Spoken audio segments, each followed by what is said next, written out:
We've got this first session here, Key Principles and Roles of Private Equity, Introduction to Private Equity. So where do we start? What's on the menu for this little section? We've got a high-level review of the market for private equity. We're going to talk about how private equity works, basically, and also how buyouts work. And this is a chance to unpack any jargon that you guys haven't seen. Please interrupt and pitch in. The first thing is a space in your packs here for thinking about, talking about, writing some notes on how private equity firms make money. Matt, have you got any thoughts? How do private equity firms make money? Buy low, sell high. Buy low, sell high. David, buy low, sell high? Strip out as much cash as possible along the business. Let's talk about that. I think buy low, sell high is probably... Buy low, sell high is probably about as accurate a description as we can get. What are they going to do? Here's the space in your packs here. You've got some space to write this. Buy low. Let's imagine that... I'll tell you what, let's use an analogy to start with. Buy low. We're thinking about an analogy between what private equity firms do and real life. Ollie, in the olden days, you could buy a house and expect to sell it in a little while and maybe make some money on that house, yeah? What's the property market doing at the moment, do you think? Flagging, isn't it? So I'm not sure that this is a good analogy. What's the market for buying and selling businesses doing at the moment? Well, there's been a lot of uncertainty, hasn't there? So maybe it is a good analogy to use. But in the olden days, what you could have done is bought a flat in London. I don't know how much you'd pay nowadays, but perhaps a long time ago when I first came to London, you could buy a flat probably for £100,000. Wouldn't probably even get you to the front door now, would it? But here we go. Let's imagine we're buying a flat for £100,000, or we're buying a business for 100 million, or whatever our valuation is. And we're going to hope to do what Matt's suggesting we would do: buy low, sell high. So Ollie, let's imagine that we'd sold that business or that flat.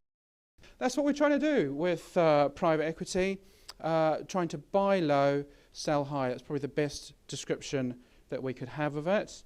But let's learn about some things which are specific to private equity. Again, a little test for my guys this morning. Over what kind of time frame? You might have heard this before. David, I'll ask you, what sort of time frame would private equity be expecting to sell over? You've heard that phrase. They often talk about a 3 to 5 year time horizon. Okay, so that's one of the things they're looking to do, is turn these businesses around quite quickly, as well as making sure we know about time frames. What's affecting that, well, what's happening to that time frame? This is the olden days, Ollie, that we're talking about here. The olden days, buy low, sell high. It all works according to plan. You sell over that 3 to 5 year horizon. David, what's happening at the moment, do you think, to that time horizon? The 3 to 5 years is becoming 5 plus. That's absolutely right. The time frame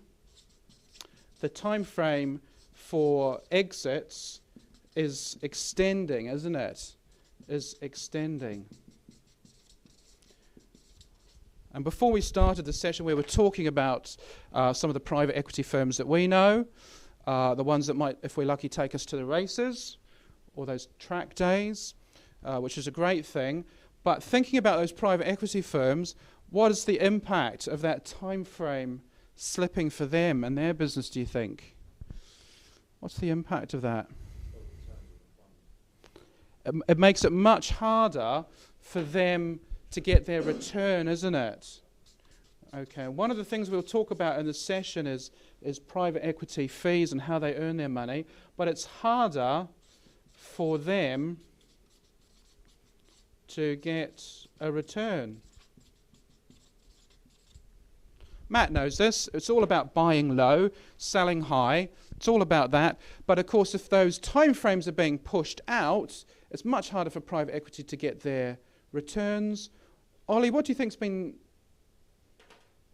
stretching those returns? What's been the main force that's made it difficult for private equity firms to sell in that three? They probably can't get the valuations that they initially modeled. They can't get the valuations, absolutely right.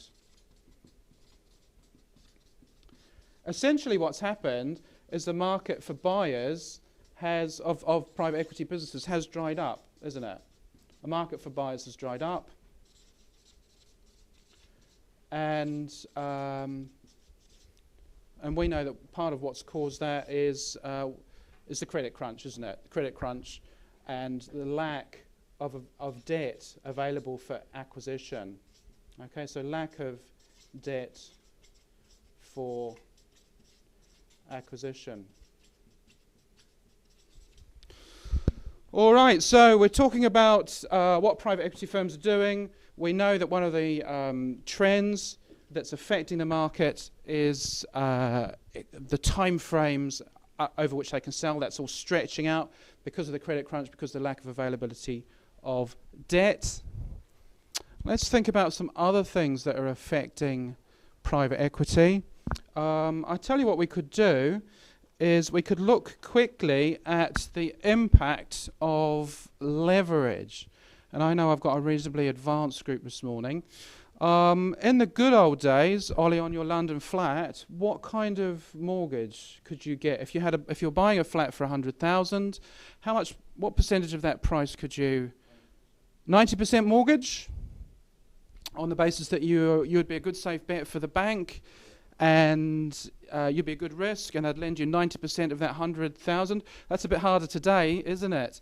And I've got to be honest, in the good old days for companies, I don't think you could ever have got a 90% mortgage on a company. Pre-credit crunch, Matt, what kind of levels of debt might you get into a buyout? You're getting 5 or 6 times EBITDA. In terms of percentage,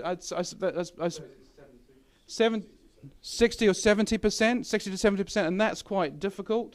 Well, I tell you what, I agree with you. I think pre-credit crunch, you could probably get 60 or 70% of the purchase price as debt. But just to make the numbers simple, let's imagine that we had a very friendly bank in the old days.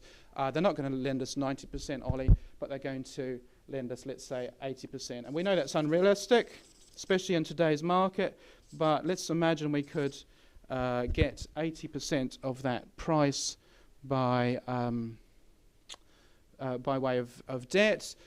This is not a trick question. Ollie, when we come to sell, again in the good old days in our 3 to 5 years, what we're going to have to do is pay off that debt. Maybe we've paid off a little bit along the way, but let's assume that the business was growing and it needed more debt along the way, perhaps to fund working capital. Let's imagine, just to keep the numbers simple, not a quick trick question, once we sell, repay the debt, Ollie, what's our profit?